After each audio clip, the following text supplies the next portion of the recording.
자, 블라스트 세척 어떻게 하면 더 효율적으로 할 수 있을까요? 현장에서 흔히 듣는 대답은 뭐 간단하죠? 그냥 압력을 더 높이면 돼. 이런 건데요. 근데 오늘은 이 압력이라는 게 그냥 무작정 힘을 올리는 게 아니라 사실은 아주 정밀한 제어 변수라는 걸 공학적인 시각에서 한번 제대로 파헤쳐 보겠습니다. 그러니까 진짜 생산성을 좌우하는 핵심이 뭐냐? 이 질문부터 시작해야겠죠. 많은 분들이 아마 바로 압력을 떠오르실 겁니다. 사실 그게 되게 직관적이잖아요. 압력을 높이면 당연히 더 세게, 더 빠르게 작업이 될 거라고 생각하기 쉽죠. 힘이 세면 결과도 좋다. 이거 뭐 아주 흔한 생각이고요. 하지만 이걸 공학적인 시스템으로 들여다보기 시작하면 얘기가 좀 달라집니다. 압력은 그냥 껐다 켰다 하는 스위치가 아니에요. 오히려 에너지 전달 과정을 섬세하게 조절하는 다이얼에 가깝다고 봐야 합니다. 핵심은 바로 제어에 있는 거죠. 좀 더 정확하게 정의를 내려볼까요? 블라스트 세척은 본질적으로 에너지 전달 과정입니다. 그러니까 공기 압력이 연마제 입자들을 얼마나 빨리 쏠지를 결정하고 바로 그 속도가 표면에 부딪히는 운동 에너지의 양을 제어하는 그런 시스템인 거죠. 자, 그럼 이 압력이 도대체 어떻게 실제 작업 성능, 그러니까 결과물로 이어지는지 그 근본적인 물리 과정을 한번 단계별로 따라가 보겠습니다. 이 인과관계의 사슬을 이해하는 게 정말 중요합니다. 이 에너지 전달 과정은 아주 명확한 단계를 따릅니다. 자, 첫 번째, 공기 압력이 연마제 입자의 속도를 결정하죠. 그리고 이 속도가 운동 에너지를 만들어내는데 여기서 진짜 중요한 포인트가 있어요. 속도가 2배가 되면 운동 에너지는 4배가 됩니다. 바로 속도의 제곱에 비례하는 거죠. 이 강력해진 운동 에너지가 바로 표면을 깎아내는 실제 일을 하는 거고 이게 최종적인 작업 성능으로 나타나는 겁니다.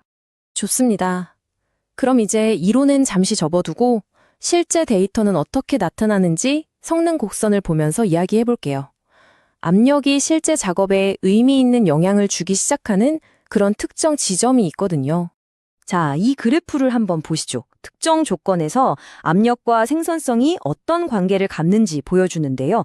보시다시피 공기 압력이 올라갈수록 세척률, 그러니까 작업 속도도 거의 직선적으로 쭉 올라가죠. 이것만 보면 그냥 압력을 계속 높이면 되겠네 싶을 수 있습니다. 하지만 이게 이야기의 전부는 아닙니다. 왜 그런지 곧 알게 되실 거예요. 그 비밀의 열쇠는 바로 임계 압력이라는 개념에 있습니다. 이건 뭐냐면 실제로 표면을 깎아내는 작업이 시작되기 위해서 반드시 넘어야 하는 최소한의 압력, 일종의 문턱값 같은 거예요. 이 압력에 도달해야 비로소 연마제 입자들이 표면을 바꿀 만한 충분한 에너지를 갖게 되는 거죠. 만약에 압력이 이 임계점보다 낮으면 어떻게 될까요? 이 구간을 저희는 잠복기라고 부릅니다. 이 단계에서는 연마제가 표면에 부딪히긴 하는데 뭐랄까 그냥 때리기만 하는 거죠.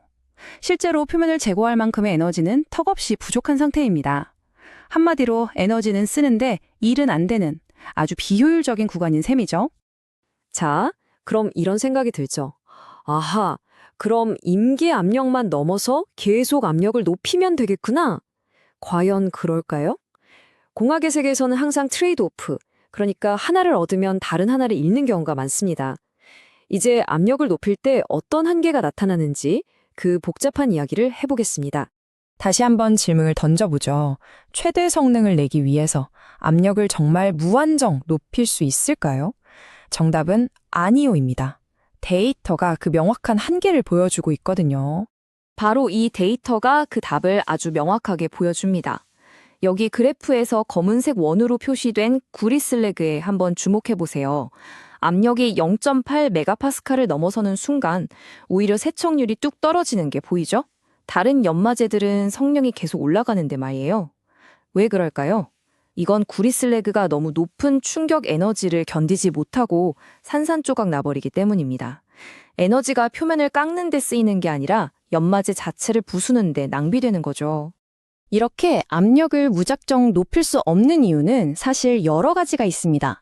방금 본 것처럼 연마제가 부서지는 문제도 크고요. 또 압력이 높아질수록 노즐이나 호스 같은 장비들이 훨씬 빨리 닳게 됩니다. 그리고 소음 문제도 무시할 수 없어요. 압력과 거의 정비례해서 소음이 커지는데 이건 작업 환경이나 안전에 직접적인 영향을 주게 되죠. 따라서 우리의 목표는 압력을 무조건 최대로 올리는 게 아닙니다. 이 모든 요소들을 다 고려해서 가장 효율적인 지점, 즉 최적화하는 것이 되어야겠죠. 자, 그럼 그 최적점, 그 스윗스폿을 어떻게 찾을 수 있을까요? 현장의 경험적인 데이터에서 나온 아주 구체적인 숫자가 하나 있습니다. 바로 1.5%입니다. 현장에서 통용되는 법칙 같은 건데요. 압력이 약 1psi, 그러니까 7kPa 정도 증가할 때마다 생산성은 1.5%씩 향상될 수 있다는 겁니다. 하지만 여기에 아주 중요한 단서가 붙습니다. 이 법칙은 최적 작동 범위 안에서만 통한다는 거죠. 다시 말해서 임계 압력은 넘었지만 연마제가 부서지기 시작하는 그 지점보다는 낮은 바로 그 효율적인 구간에서만 유효한 이야기입니다. 자, 결론입니다. 오늘 이야기의 핵심은 바로 이겁니다. 최고의 블라스트 세척 성능은 무작정 최대 압력을 쓴다고 나오는 게 절대 아니라는 것. 대신 우리가 사용하는 연마제의 특성, 그 강도에 딱 맞는 최적의 압력을 찾아서 적용할 때 비로소 얻을 수 있다는 겁니다. 결국 힘이 아니라 정밀한 제어가 효율과 성능을 결정하는 진짜 열쇠인 셈이죠.